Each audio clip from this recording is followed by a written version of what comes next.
আমার খবর। সংবিধান গ্রহণের ৭৫ বছর উদযাপন করল Suri Karidhya Jaduray memorial and public institution. সংবিধান দিবসটি কি তার ভূমিকা তা ছাত্রছাত্রীদের সামনে তুলে ধরতে একটি আলোচনা সভা অডিও ভিজুয়াল তথ্যচিত্র প্রদর্শন করা হয়।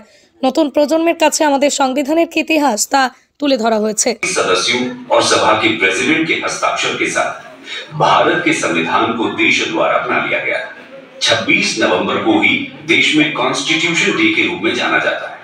हालांकि 26 नवंबर को इसे अपना तो लिया गया था, लेकिन फिर भी हम 26 जनवरी को रिपब्लिक डे मनाते हैं। ऐसा क्यों? दरअसल दोस्तों, सिटीजनशिप, इलेक्शंस, प्रोविजनल गवर्नमेंट इत्यादि जैसे कुछ प्रावधानों को छोड़कर संविधान का शेष प्रमुख भाग पूरे देश में 26 जनवरी 1950 को लागू किया गया था और इसीलिए इस दिन को रिपब्लिक डे के रूप में मनाया जाता है।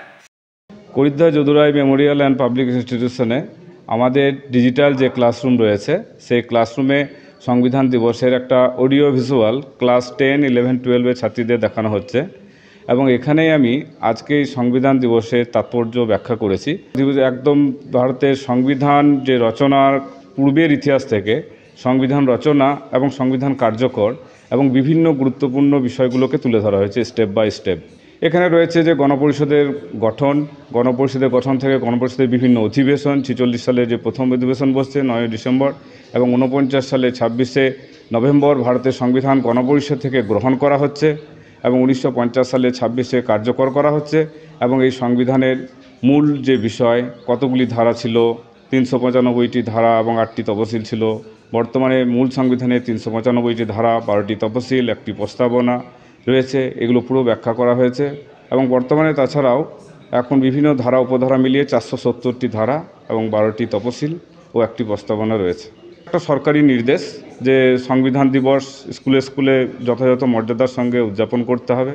যদিও এটা 2015 সাল থেকে ব্যাপক হারে এই চলছে উদযাপন, এবছর আরও বিশেষ করে সরকারি নির্দেশ আসায় স্কুলে স্কুলে এই ধরনের পালন চলছে। তাই আমরাও আমাদের স্কুলের ছাত্রছাত্রীদের সচেতন করার জন্য সংবিধান যে দেশের একদম প্রধান আইন, মৌলিক আইন, সেটা ছাত্রছাত্রীদের জানানোর জন্য সংবিধানের মাধ্যমে আমাদের বিভিন্ন অধিকার এবং কর্তব্যের নিহিত রয়েছে সেটা অবগত করার জন্য এটা আমরা স্কুলে উদযাপন করলাম।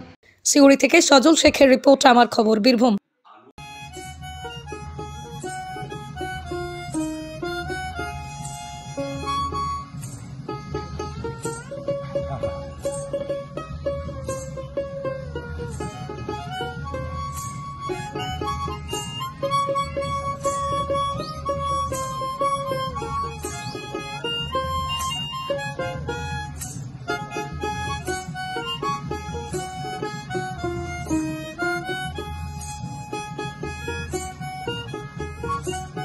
দেখতে চোখ রাখুন আমাদের ফেসবুক ও ইউটিউব চ্যানেলে।